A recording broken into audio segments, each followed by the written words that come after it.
Good evening, ladies and gentlemen, and welcome back. I know we've got Roland here tonight, but before we do anything, I just want to make an announcement. I will make this announcement again when a few more people have joined us.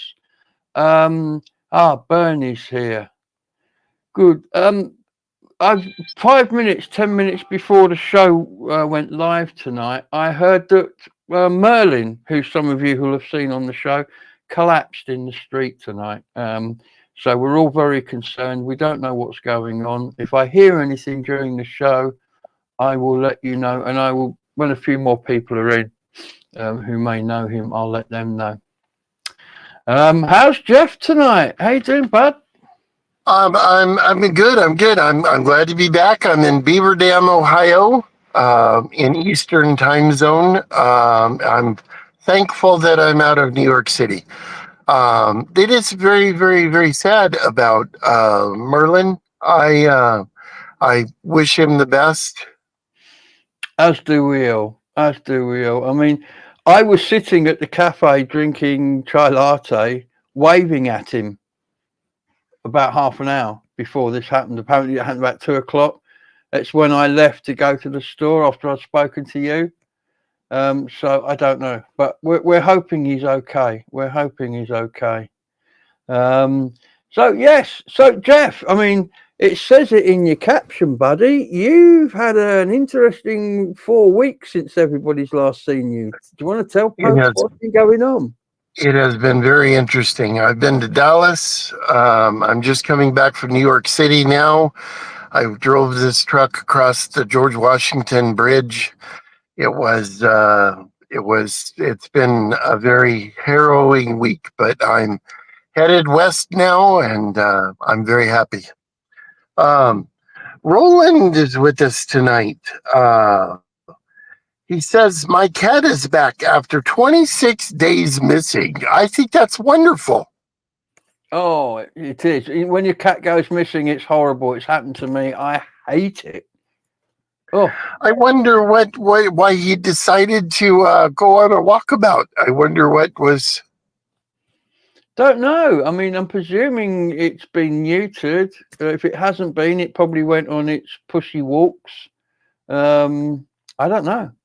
Oh, we've got some people joining us. Ed, Mary, and Alison have all joined in. Hello, guys. And Andrew Norris. Andrew Norris just popped up. Okay. And Alison O'Brien, and of course, the station master is with us tonight. Yes, he is. He is. I just mentioned again earlier, those of you who know Merlin, our mage in Glastonbury collapsed while being Merlin in town today and has been taken to hospital. I don't know any further information. I'm keeping an eye on what's going on. If I fear of anything, I'll let you know. But as far as I know, it's not a stroke. He has a tendency towards, what's the other one? There's strokes and seizures. He has seizures. I think it's a seizure. So we're hoping that he's okay. We're hoping that he's okay. We have Ryan with us. Hello, how are you? He says. We should get him to call in some evening. It would be nice for him to tell folks when he's going to be on the radio. Yes, it would. And we can announce some news that will interest Ryan. We've got another Ryan Reviews coming up. This one's a lot closer to home. So Ryan, don't get excited. There's no train rides in this one. It's going to take place in Glastonbury. And we're going, I will tell you, then I'll announce it. I'll tell you, then I'll announce it. But that's why I spoke to your mum the other day. And we're going to be doing something that I think you'll enjoy pretty soon. So get in touch over the next couple of days and I'll have a chat with you about it. You said she was wonderful. You said that she was an amazing person, Ryan's mum. Oh, lovely. I really enjoyed chatting to her. Yes, absolutely. Lovely lady. I've never met her in person. I've literally just spoken on the phone, but it was a courtesy call because what we're doing with Ryan next time needed a courtesy call. But I mean, hopefully that will make you wonder what we're going to do. So keep watching to find out. Anything going Ed on there? says Merlin looked in fine form Saturday afternoon. He was in fine form today. I said hello to him as I walked across the road. Said, "Hi, Merlin." Walked across the road, and with the old peace sign that he gives. And while I was over there, he gave me a couple of peace signs from across the road. And we saw him with the skeleton, didn't we? Do you remember? Yeah. Yeah. Somebody came up and was playing with him with a skeleton. So I mean, he was fine. But then these things, they you're fine until they happen, and then you're not fine, I guess. So. As soon as I know something, I'll let everybody know if I find out anything. And if not, Station Master says it's Ryan, all-day breakfast expert. Yes, it is. He is. And you enjoyed that, didn't you, Ryan? That was a great day out. That was really good. But I was surprised, and you'll see later some of this, because we're going to show a little clip from this film later. But Ryan wasn't as good as I thought he was going to be at the waffles. Let's just leave it at that. Let's just say he struggled to finish waffle number 1. I was sitting there having eaten waffle number 3, debating whether to have waffle number 4, but then deciding that would be greedy and stopping. I could have continued waffles with maple syrup and white chocolate sauce and melted Mr. Whippy. I don't know what else to say. It was amazing. Anyway, that was that. Anything there, Jeff, or should we move on? I just wanted to tell a really funny story. One of my first videos that I ever did was on another channel. It was where on the channel where we all met. Yeah. And it was gold panning, and I was in Nevada, and I had cleaned out around a bunch of rocks in the middle of a stream, and I had classified this stuff in the bottom of my pan, and I started painting it out, and I was on camera, and you could already see the gold, and I was like, "Oh, there's gold." You were talking about being surprised. I think that was because you sit here and you think in your mind, well, if I can find one little flake, I can show, and here was 15, 20 flakes at the bottom of this pan. I'm looking forward to, because when I go to visit Jeff, which I'm going to do at some point in the not too distant future, one of the things I've been threatened with is gold panning, and I am really looking to sitting there and just finding gold, because if you think about it, no one on this planet ever has seen that gold before. You are the first person to see that gold. When you pull it out, you're the first person to look upon it. That's quite something. I would think that if they found it, they would want to keep it. But when I say there's 15 or 20 flakes in the bottom of the pan, it's, we're talking about like, a 40th of a gram. I mean, the actual worth that it is. I mean, you have to pan for a while to get a gram, and a gram's only worth $60. So yes, it's just sitting by the river, chewing the fat, drinking a beer, with the barbecue on over by the camper van. It's nice, isn't it? You can imagine doing that. Provided the bears don't turn up and eat us, of course. That's not a good thing. We have Jackie with us tonight. How wonderful is that? Oh, Jackie. Andrew Norris says, I remember you gold panning. We did it once here, and we found a couple of tiny flakes. Very satisfying. I love to watch the Aussie gold hunters. Yeah, they kind of have an easier time because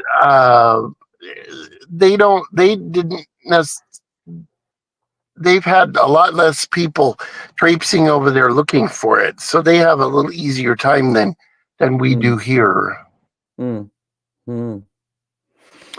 I'm just going to move on a little bit. There's something I wanted to talk about tonight, and that is subscribe. No, come to that later. Got more important things.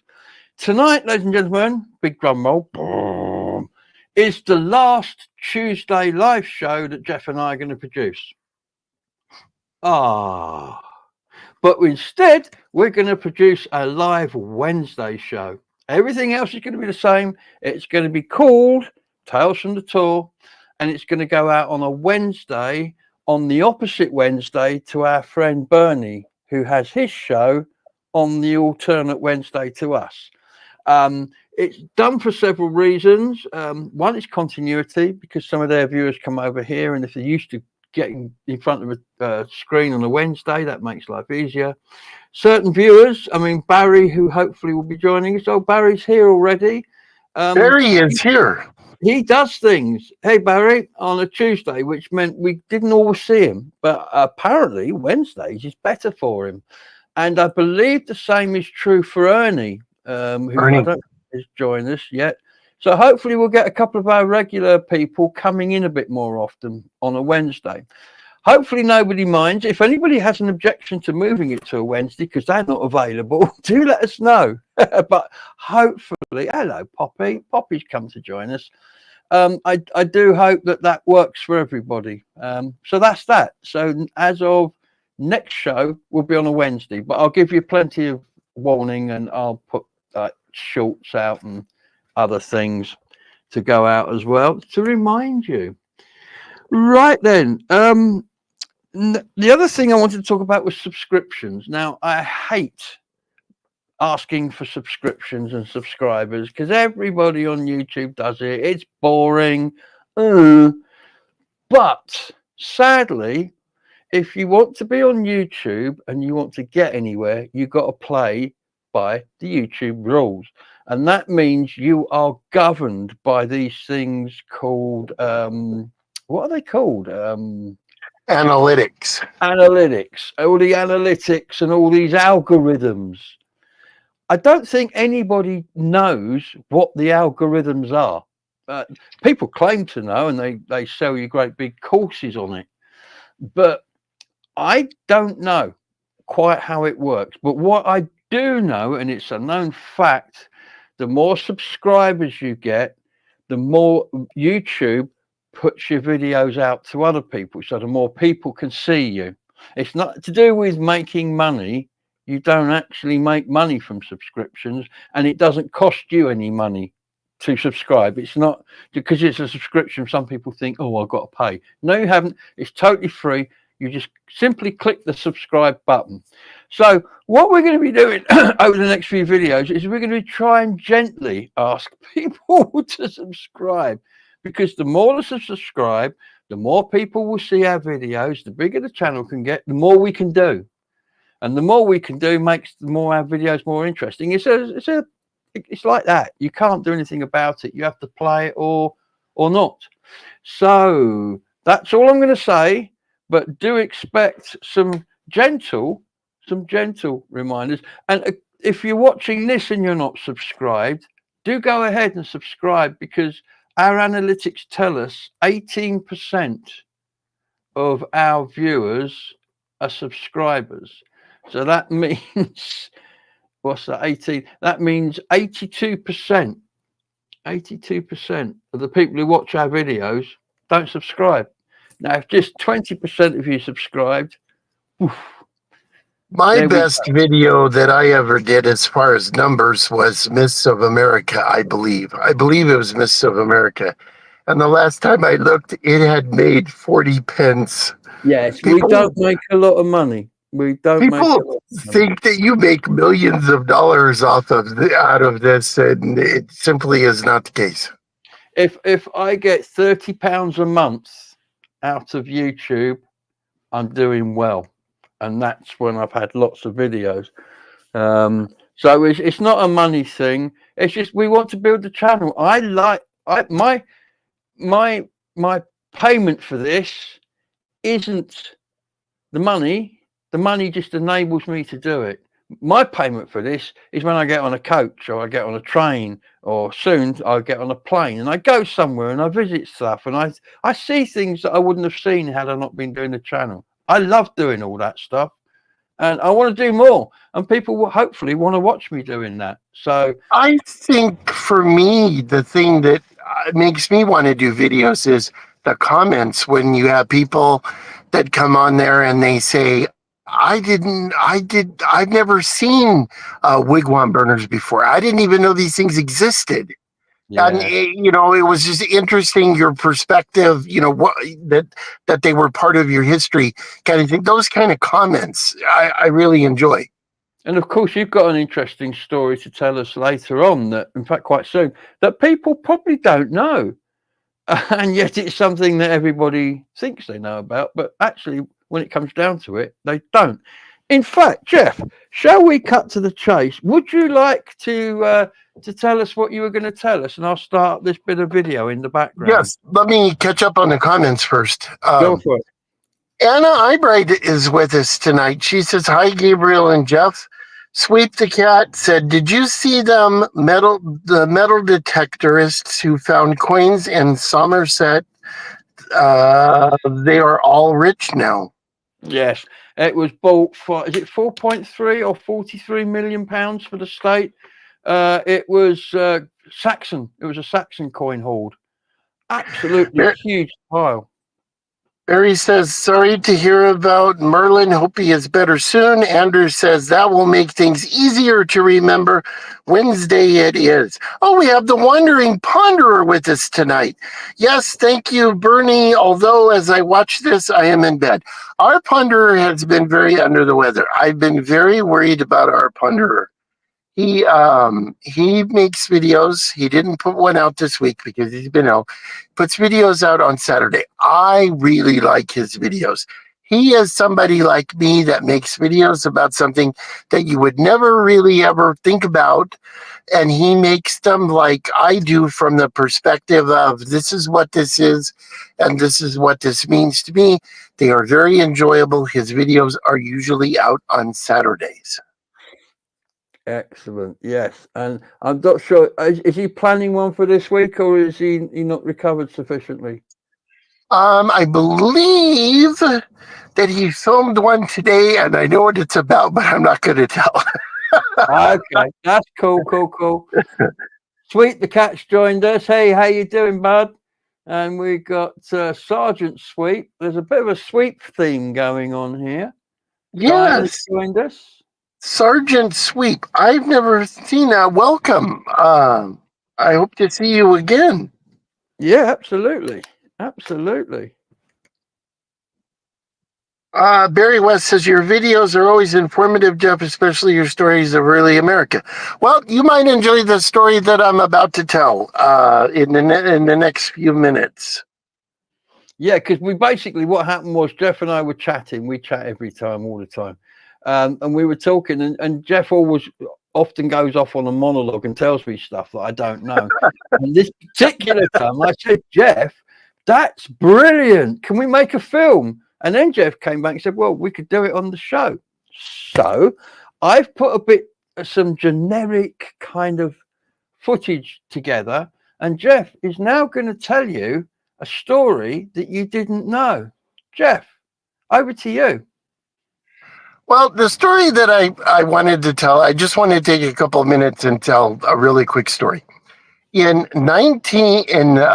1911, 1909 and 1910, the Edison Company controlled all of the patents for motion pictures, the silent motion pictures.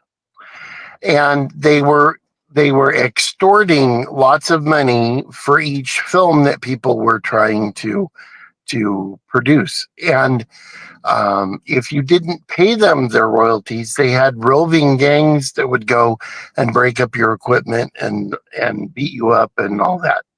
So a group of investors got together that was making these films and decided that they wanted to move somewhere else. If you want to start the film. Good time now. Okay. The person that was in charge of the group of investors was Cecil B. DeMille. And he decided that he would contact the library in New York City and the meteorological agency and find out where the sunniest place in America was. And they told him that it was Flagstaff, Arizona. So they boarded a train and they went to Flagstaff, Arizona. But when they got to Flagstaff, Arizona, it was in the middle of a blizzard. And he spent basically all of the money that they had, that the investors had given him to move his equipment and all that out on the train. And when they got there, he was devastated. And the conductor told him, he said, well, the end of the line is LA. And that's where I live. And you'll like it. It's sunny every day. The weather is in the mid 70s right now. It's perfect. And so they rode the train on and they got off in LA. LA in those days was orchards, orange groves. And he was like, okay, I'm really low on money. What do we do now? The ticket agent at the station told him that he knew somebody. That's Flagstaff that you see right there. He continued on the train, went to LA. The ticket agent told him, he said, I know somebody who owns a barn that would be perfect for you to make movies. And I know another individual who can process your film. And so the person that owned the barn told him, he said, you can make films here. When you sell one and you make money, you can pay me rent. We'll worry about it later.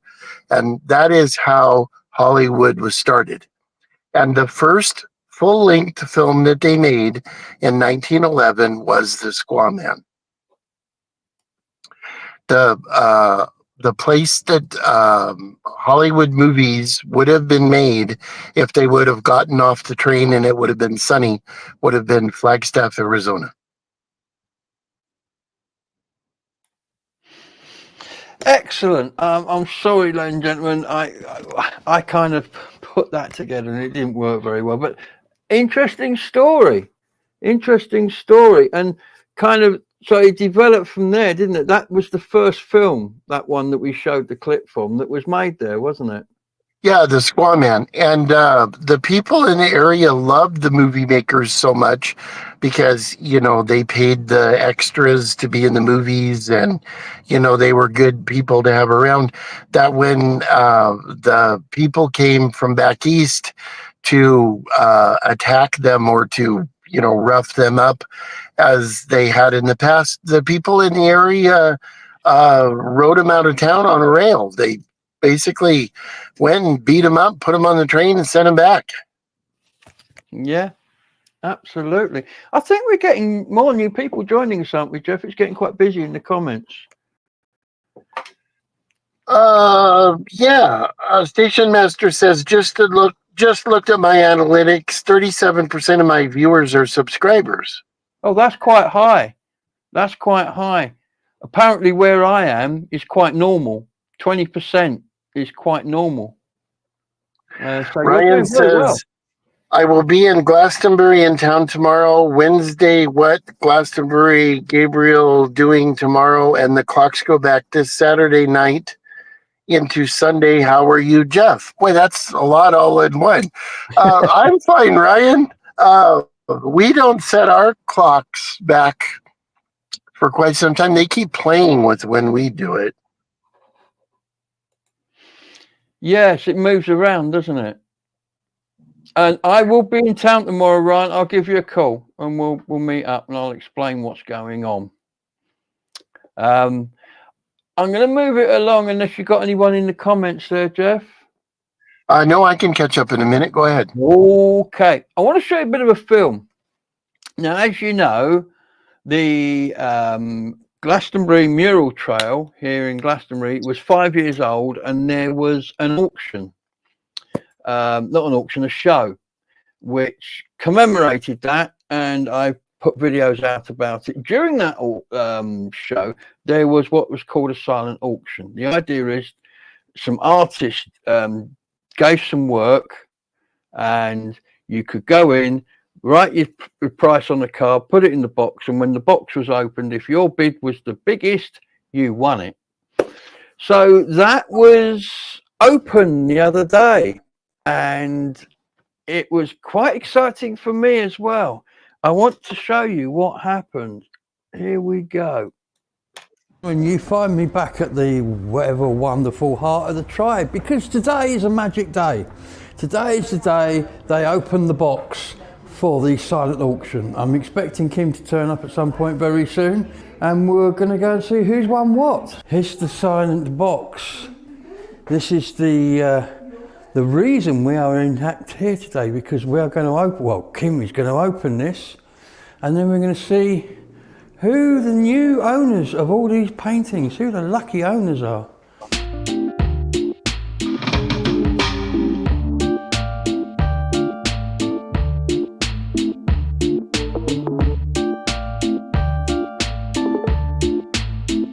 So, Kim has joined us, and we are at the box. That only leaves one thing. Oh, there are bids in there. That sounds good. Seems like something to do. Notice that, ladies and gentlemen, there's a seal being broken. Dun, dun, dun. Whoa, that looks quite full. Oh, there we go. Whoa, that's not too bad. The plan is I'm going to lay them all out. So the same ones will go on a little pile, and I'll go through them, and we will write out an official invoice for any one item. So if you've won a piece, you will be notified via email with all the relevant information about how to pay. It'll go directly into the Mural Trail bank account, and you are welcome to pick up your piece from the gallery at your convenience. If there are any pieces that do not have a bid on them, they will be made available on the Mural Trail website for whatever people are willing to offer. So as you can see, what Kim is now doing is she's going to pull all of them out and put them into piles, because each painting has a number, and she's putting them into piles, and then when she's got all those piles, she'll know which paintings are being bidded on, and she'll be able to work out who the highest bidder is. It's exciting. I almost wish I'd put a bid on some. I almost wish I do. I can tell you quite sincerely, I have no chance of winning even if I'd have bid, because my bid would have been so small, it would have been outbid within minutes. Now, I'd like to say that my son tried his luck with a £10 bid on a John Minchell, but... I Yeah. raised the price. Oh, did you? You raised it? Yeah, £5. Oh, well, that's quite sensible, but I have a feeling that that might be a popular one.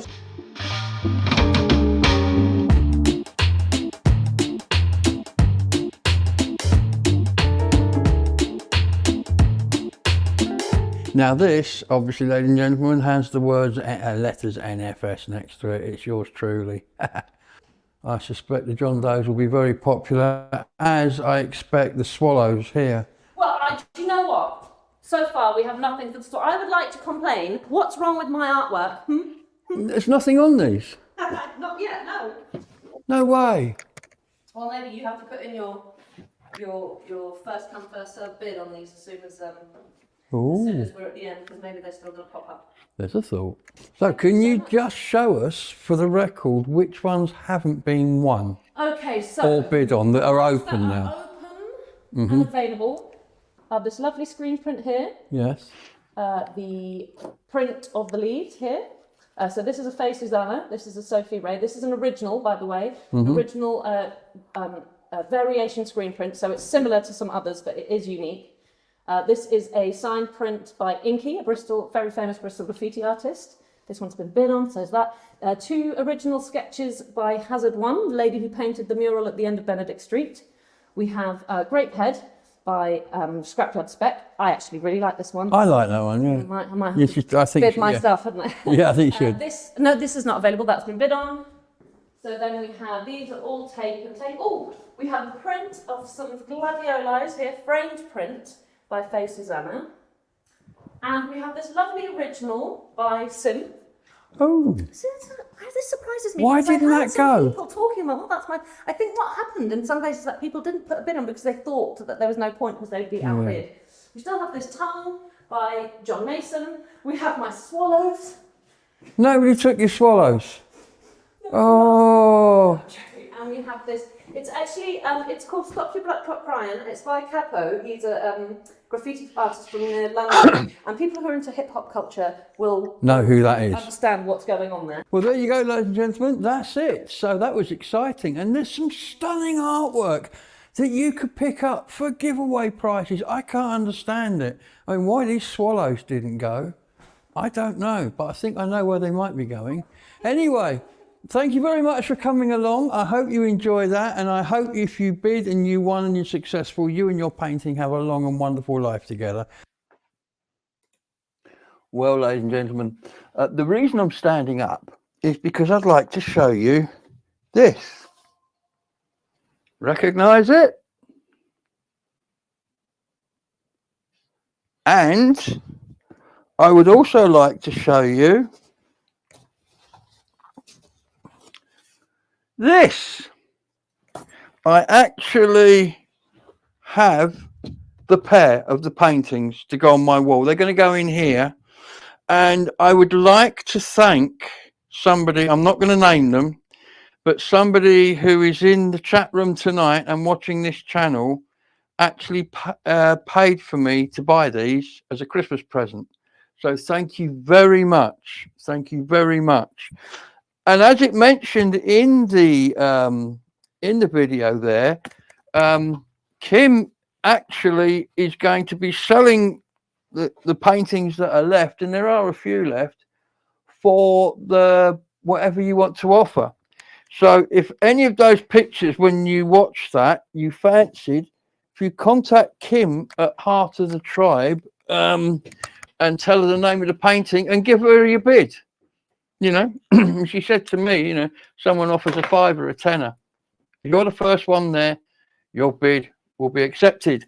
So if you fancy a bit of art, it's not too late. There's some left. Contact Kim. She'll tell you where you are. And I believe tomorrow she may be putting out on the Heart of the Tribe. No, on the Glastonbury Mural Trail website. Just Google Glastonbury Mural Trail. Scan down. There's a bit for the silent auction. And by tomorrow she should have. Hello, Poppy. She should have the images that haven't been sold there, and all you got to do is bid on them. So there you go. It's your opportunity. Where's Jeff gone? Have I cut him off? What's going on? Oh, sorry, Jeff. I'm here. I'm here. I haven't got my glasses on, and I've got a cat here. Hang on. Ah, there you are. Yes, now I can see. Sorry about that. I wonder what was going on. What's happening over in the comments, Jeff? We look quite busy tonight. Gen X official is chatting with our station master. Apparently, they both speak Welsh. Well, blimey. Well, oh, look, they do. Yes, absolutely. Do you know what? I always thought the idea, Poppy, please don't do that. No, look, Poppy, come on. I always toyed with the idea because Mum and Dad lived in Welshpool, and there was quite a few Welsh speakers in her village, Poppy, and but I just never got round to it. I've tried doing languages before and not being very good at them. Poppy, you see what I've got to put up with it? Look, Poppy, what are you doing? I am afraid to say that I have a hard enough time with English. Yeah, me too. Gen X official is asking, is it a charity art gallery? No, it's not a charity art gallery. The Mural Trail is run as a charity because obviously the money has to be raised for the paint, and quite often you have to get a wall. There's costs involved. And so the silent auction was in order to raise money for that. So it's, as far as I'm concerned, it's going to a good cause, because I think the artwork we've got around Glastonbury beautifies the town incredibly, and we get people coming to Glastonbury just to do the trail now, because there's getting on for over 60 images on there.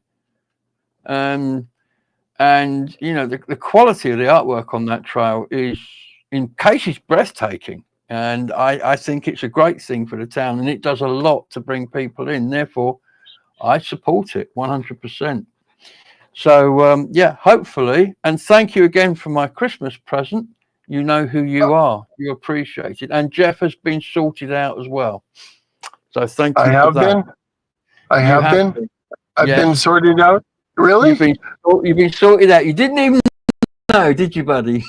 I didn't. I feel good though. Gen X official says she's from New York. I was not bad mouthing New York. I went there in an 80-foot long vehicle. Now I haven't a single doubt in my mind that if you went down, to Hell's Kitchen or somewhere in the city, you could have a very nice dinner. It would be fun. I have nothing against New York City. I was in an 80-foot long vehicle trying to get across the George Washington Bridge. Yeah, it's not built for big trucks around there, is it, at all? No, it was very stressful. She also says, I am an American who speaks 7 languages. That's impressive. That is it. Anybody speaking 7 languages is impressive. Blimey. We have Abigail Irving with us tonight. Good evening, boys. I am late to the party. You're welcome. I am very happy to see. We're both very happy to see you here. Who's that? Who's joined? Abigail Irvin. Oh yes, Abigail. Yes, how you doing? Brilliant. How's Scotland? Boy, wouldn't you love to be up there this fall? Yeah, I'd love to be up there anytime. Any excuse to go out to Scotland. I love the place. Yeah, yeah. It's beautiful. It's beautiful. Iceland, Scotland, Ireland. I would like to go. Jeff and I were talking the other day about the possibility of us perhaps meeting in Iceland, because it's kind of a halfway in the middle thing. So it's a future project, but I can get there by going by train and ferry. There's a rather circuitous and rather impressive route that involves 3 nights on a ferry out of Denmark, which I kind of fancy. It appeals to the traveller in me. And Jeff would fly in, of course. And, I just have to part with tons of cash and, get in a big metal tube and fly. Yeah, that's the one. That's the one. Although, didn't we find it for about 280 quid? That was quite cheap, wasn't it? I seem to remember.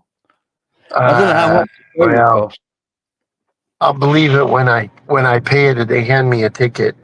Yeah. Well, like I say, a lot of this depends on my mum and dad's house selling, of course. Otherwise, it's all pipe dreams. By the way, Mr. Bodiam Station Master, I had great news come through the other day that involves the railway that Bernie works on, because they, lucky things that they are, and I might have to come over and visit, have just had a new locomotive move in. Now, this is a Class 08 diesel electric shunter. Great big things they are. You've probably seen them on pictures. But this particular one, which is 08359, was built in the Crewe Works up there in Cheshire. Now, it has a distinction now. It's a historic locomotive. It is the oldest Crewe constructed diesel electric locomotive still running on the rails, and they've got it on their railway. So well done, you guys. I think you've got it for an initial 2 years. I'm sure Bernie will tell us more, but yeah, definitely worth visiting. A very historic locomotive. So that's a good bit of news. He says Gronk is their nickname. Gronk? A Gronk? Oh, is it? I didn't know that. I'm learning something new. I didn't know that's what they called them. But it's a cracking loco, and it's decked out in the sort of British Rail bluey, green, and yellow. It looks good. It's a big old thing as well. I think they're going to use it on the P-way and on the moving shunting stuff around. We have Mark's Adventures with us tonight. Hello, Mark. Hey, good evening, Mark. Good to see you. Okay. Oh, and 09 shunters are known as Gronk. Well, thank you very much. I've learnt something tonight. I have learnt something. How are we doing? Oh, absolutely brilliant. So what we're going to do next is back over to Jeff, because as you mostly all know, Jeff is retiring at some point in the near future. We don't quite know when yet, but he is. And as part of that process, and in order to move into somewhere when he leaves his truck, he's bought an RV. No ordinary RV this. No, this is an RV the size of a canal boat, or the length of a canal boat. It's a 50-footer. It's based on a chassis from a Greyhound bus, and it's a beauty. So, Jeff, bring us up to date all about your wonderful new home that you're going to live in. Well, I had to replace the alternator because it had a bad diode and was draining the batteries. And I've replaced pretty much every little thing you can think of, like the wiper blades and belts and hoses. And I'm in the process of changing the oil now. I repaired some lights that didn't work. I'm just getting it ready for retirement. It's a 1993. It's got 20,000 original miles on it. It's the same engine and transmission and all that as a Greyhound bus. And how many miles are those setups good for? Oh, they'll run over 1 million miles. They'll run. You don't even adjust the valves till 150,000. Yeah, excellent. And it's like nesting going on. He's been buying like wood burners, beautiful wood burner. He's got a grill that cooks on wood pellets, all sorts of things going on, and it's going to be exciting to see. And I feel a road coming on. You know what? The welcome mat's always out. When I retire, you're nuts if you don't come over, because we can go gold panning. Oh, I'm coming over, and this is I state it officially in public. I am coming over. We're going to go and do the whole thing, because, ladies and gentlemen, there is an American foodstuff which I consider to be an essential staple of any grown person's diet, which we are deprived of in this country. I don't know if it's an international agreement. I don't know if it's a hangover from Lend-Lease and World War II, or it's just we're not considered worthy of it. But, ladies and gentlemen, I put before you the maple bar. We do not have maple bars in this country. So when I go to America, I will be gorging on maple bars. Any Americans watching this will have probably eaten them and know exactly what I'm talking about. Dear, oh dear. I don't know if Gen X would have had a maple bar, because they are more out west kind of thing. But maybe. Well, we'll ask the question. Have you? Do you? I mean, could you live without them? I couldn't. Was it Dunkin' Donut? No, what's the other one? Krispy Kreme's. Dunkin' Donuts had a maple thing in the run to Christmas. It was like a Christmas character, and the icing on it was maple, but it wasn't a proper maple bar. For the audience, Jeff, would you like to describe what exactly a maple bar is? Well, it's the same dough as a regular donut, but it's in a bar, and they make a maple frosting that goes on them. Mostly see them out west, maybe as far east as like the Mississippi. Maybe someone over there has seen them, because you guys have Tim Hortons, right? Tim Hortons, we do. That's a Canadian bunch, aren't they? I quite like them. I quite like Tim Hortons, but I didn't see any maple bars when I was there. It says if you're out west, try See's chocolates. They're lovely. Yes, See's chocolate. They used to have those in the malls. Yeah, You see, we so many things. You often see there are YouTube videos out there of Brits sampling British American food. There are so many things we take. For example, Kentucky Fried Chicken.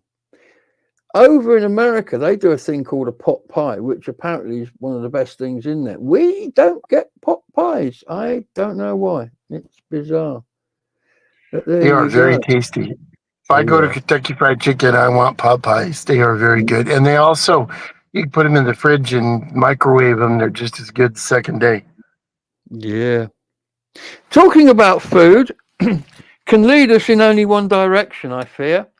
And we need to call upon the services of our erstwhile and popular and warm and loving food critic, formerly known as Ryan.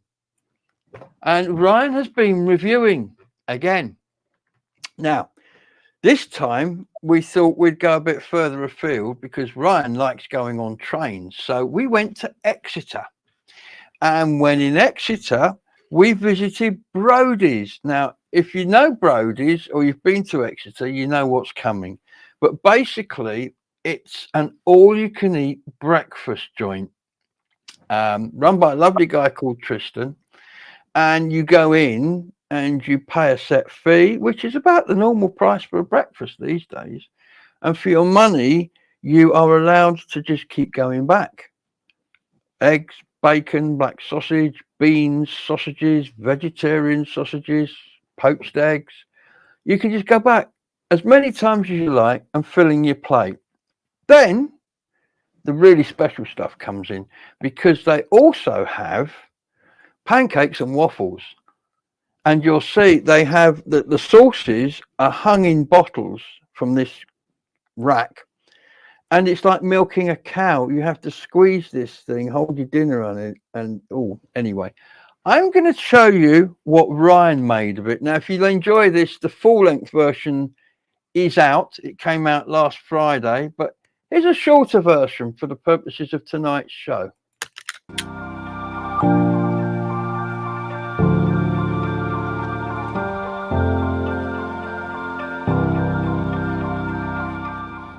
So I think Ryan's up here. Program about the floods the other night. And there he is. Hello, Ryan. Hello. How you doing? Not too bad, because of the... Fancy seeing you Hello. here. Yeah, wow.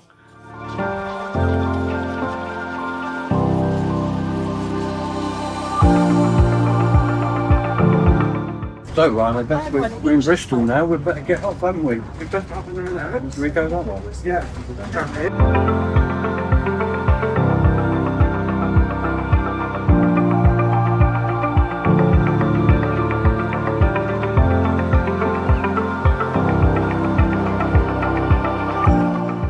We've made it to Bristol Templemead Station, to be precise. Do you think we should tell the lovely ladies and gentlemen what we're doing, Ryan? We can do. We should do. Okay. A while back, I visited Brodie's in Exeter. Brodie's in Exeter is an all-you-can-eat breakfast establishment in Exeter, par excellence. It's run by a guy called Tristan, and the food is amazing, and it literally is all you can eat.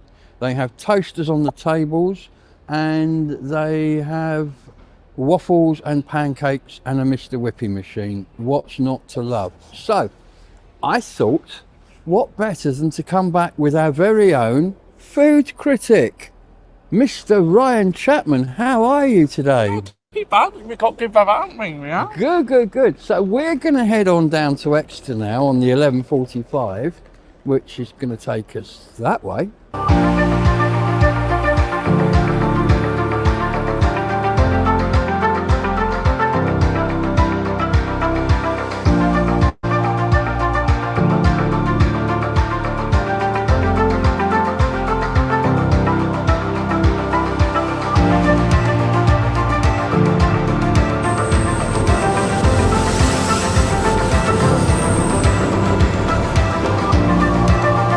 So here we are at Exeter Central. As you can see all around us are students. It's lunchtime, so maybe the Brodie's will be busy. There's Ryan behind me, Hello. and we're about to head off In that direction, because that's pretty much where everything is. Let's go. Just what we've seen.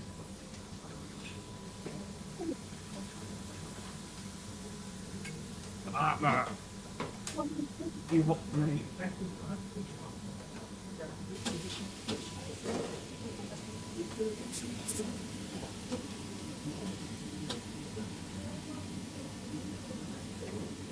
I'm going to choose something that's around.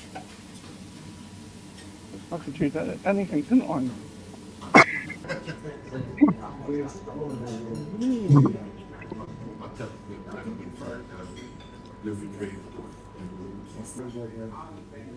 Mmm. That's 10 out of 10. Now squirt what you want on it and go sit down and eat it, Oh, will do. basically. And I Look take, at this, ladies and gentlemen. Is there a heaven? Yes, and it's called Brody's. So, talk to me, Ryan. What do you think? Would you tell people to come here? I will. Yeah? I think bottles are a bit too filling a bit anyway. You think the what are too filling? The bottles. The waffles are too filling? Yeah. They're not filling at all. What are you talking about?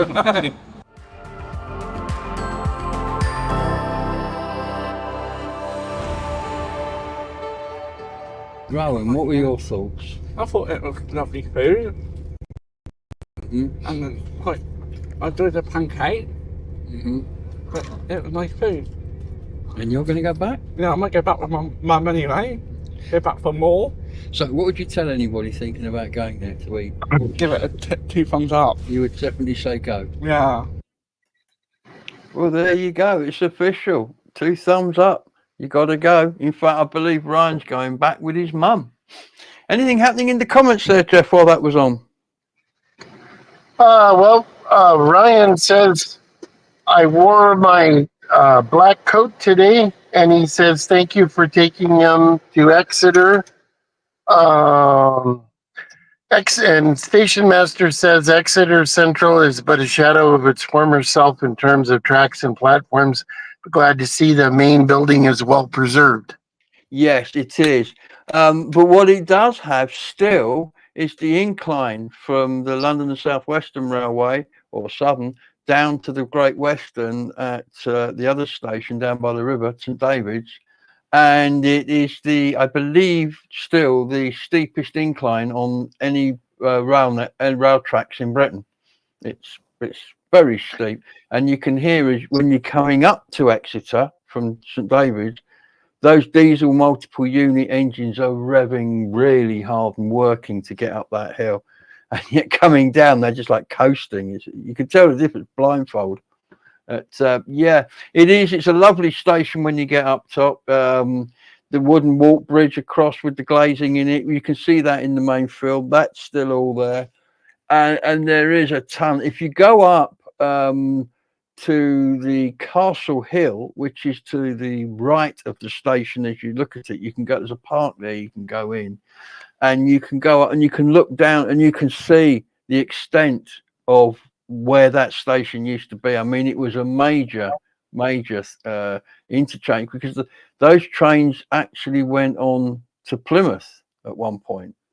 So yeah, it's a nice station, and Ryan enjoyed his train journey most definitely. Anything else going on in the comments there, Jeff? Ed says that's very lazy catching a train up from Exeter Central. You could have worked up a little bit more space for walking up there. You could, except I'm a train nerd, and any excuse to ride on that. It's like when I went to Stourbridge on the little rail car. So, I love the little unique quirky bits that you don't get anywhere else. So that's my excuse, and I'm sticking to it. Barry says, I'll say one thing for you, Gabriel. You are certainly not a calorie counter. No. Why do that? Why count calories? Just walk it off afterwards. Darren says, hi, Jeff and Gabriel. So glad to see your channel going from strength to strength. Well, thank you very much. Yes, we are getting there slowly. And as I say, my mum and dad's house is sold subject to contract. So at some point it will sell, and you will notice when the first thing you'll notice, two things you'll notice quite quickly when the house is sold. One, the number of travel videos I do will increase, and two, he and I are going to be in the same room for once. They're the two things that you're going to notice sooner rather than later. But yeah, definitely. So I'm really, really looking forward to the traveling, because I love traveling. I've never traveled. I've never had the money to travel through my life, or the opportunity. I mean, where have I been? I went to Ireland in '96. That was my first overseas trip, really. But that was the Republic of Ireland. That was nice. In 2012, I drove myself to France. And then 16, 17, 18, 19, I came over a bit more because I discovered Bruges. I love Bruges. So I had a few trips to Bruges, the last of which I think was my son's birthday. A group of merry lads, myself included, we drove across in my car, and we had one of those weekends where you write rude words on people's heads because they're so drunk that you don't know they're doing it. We got the photographs. It was a great fun weekend. But no, I can't wait, to the point where when I go over there, what I'm going to do is I'm going to go to Bruges. I'm going to go to the same backpackers that I used to use before, and I'm just going to put it out on my channel that I'm there, and I'm going to ask people, like we do with the There and Back in the Days things, more of which later. I'm just going to ask people for places to go and things to do in Europe, and I'm just going to draw them out of a hat. This is where we're going today, ladies and gentlemen. And that'll be fun. And on some of those journeys, I'm going to fly. And the reason I'm going to fly is I've got this stupid fear of flying, and I've got to go and see my brother over there, Jeff. So I figured, rather than going to the airport for the first time for a big transatlantic flight and going, I'm going to go on some short transit hopping. I think going cold turkey sounds kind of nice. You could get Laura. There could be some Valium and alcohol involved. It could be fun. I want to be let on the plane, not put in prison. You know, I'm not a drug person. I've never smoked pot in my life. I've never done drugs of any kind, never wanted to, and everything else. But when I had eye surgery, I have to say Valium is quite nice. Yeah. Oh, by the way, next time you see us, Jeff and I will have had our hair cut. We've been procrastinating. Jeff's been busy driving. I've been procrastinating. So I am going to ring the lady. There's a lady here in Glastonbury who's got a transit van, and she's converted it into a mobile barber's. And the word is on the street, she's really, really good. So I'm going to ring her up and book a later this week and get something done with this. And Jeff is promising to do something similar. So when you see us on a Wednesday in 2 weeks and a day from now, then we will be looking smart and tidy and all that sort of thing. I will be home. I will have voted, and I will be in my motorhome. I will be working on it.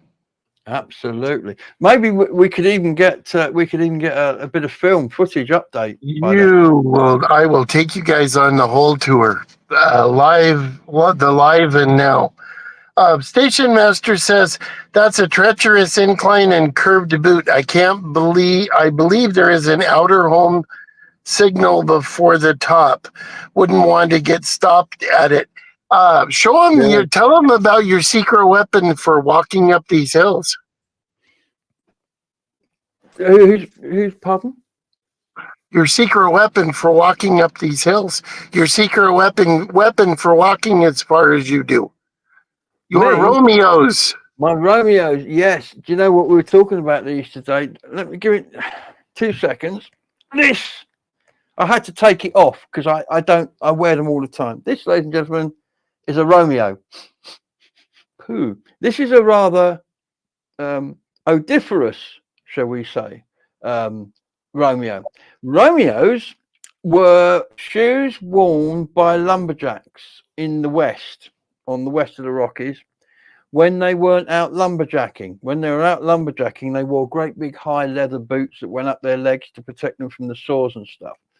But when they came back into town, their thoughts were more along the lines of, shall we say, ladies and getting drunk.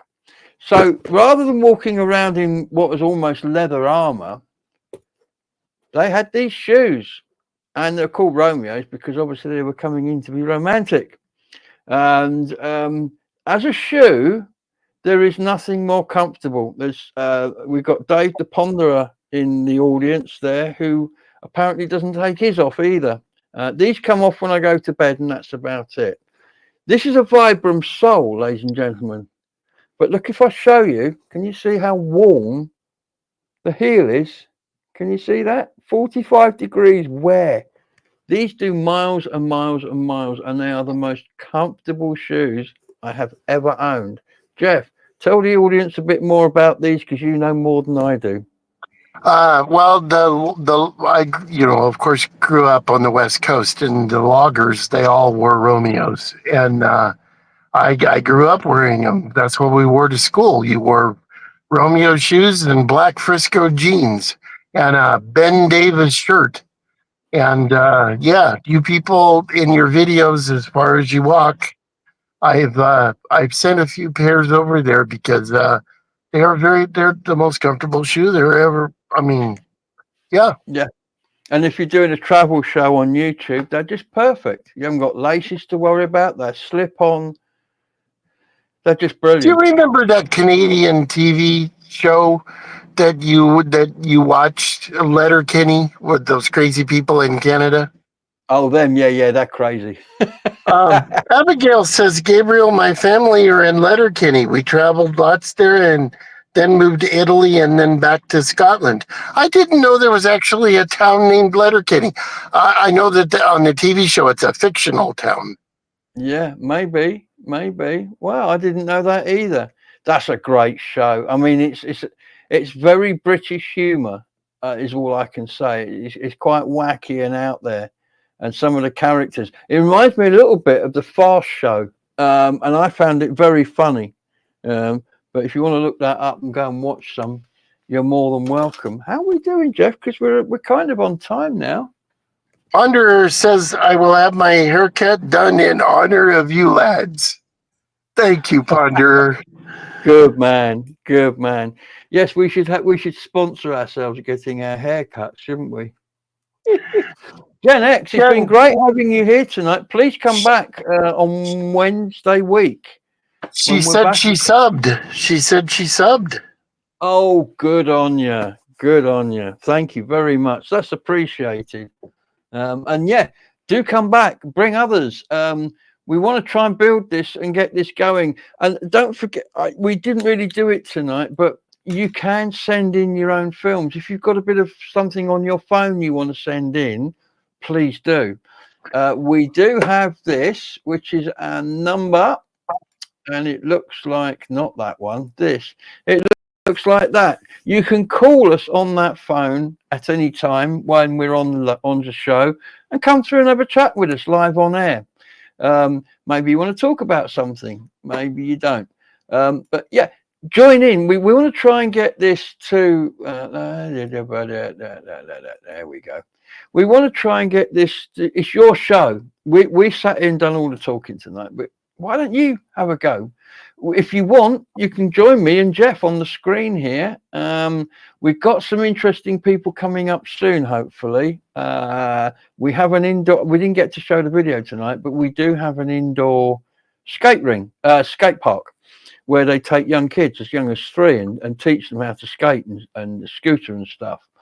And the guys from that are going to come on one night in the future and talk about what they do down there, which is great, because I mean they're doing a lot of work with the kids. And you know, I was there a couple of weeks ago for their birthday party, which is the film I didn't get to show tonight, and I can tell you there are 3-year-old kids there doing things that I would break a leg at if I tried within 30 seconds. It's incredible.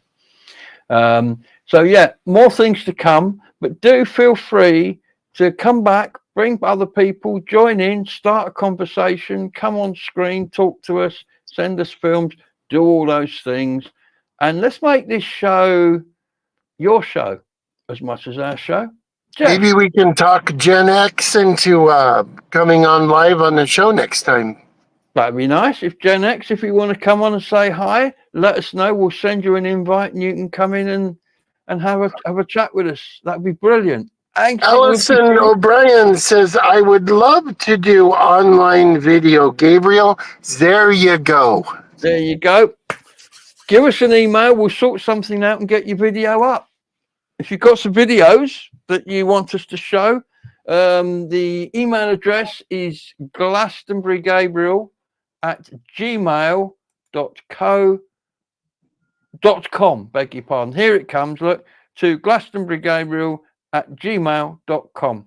So if you just email me on that email address, or just send them straight through and mark them Tales from the Tour in your subject heading, and I'll pick them up and we will show them. And then if you want, and you want to come on and talk about what you've sent us, then you're welcome to do that as well. The more the merrier. Isn't that right, Jeff?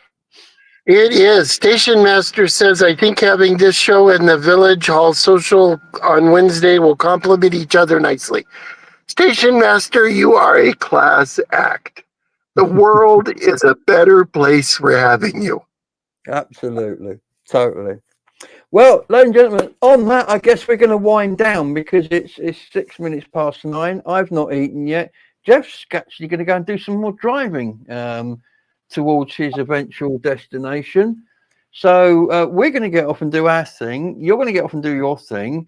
And we really, really look forward to seeing you all next time. And a huge, huge thank you for joining us this time. So it's good night from me. Good night for me. Good night, everybody. Bye. Bye. See you next time. See you through the week, if not through the window or something. I don't know what it was. Anyway, we will go now. Good night, everybody.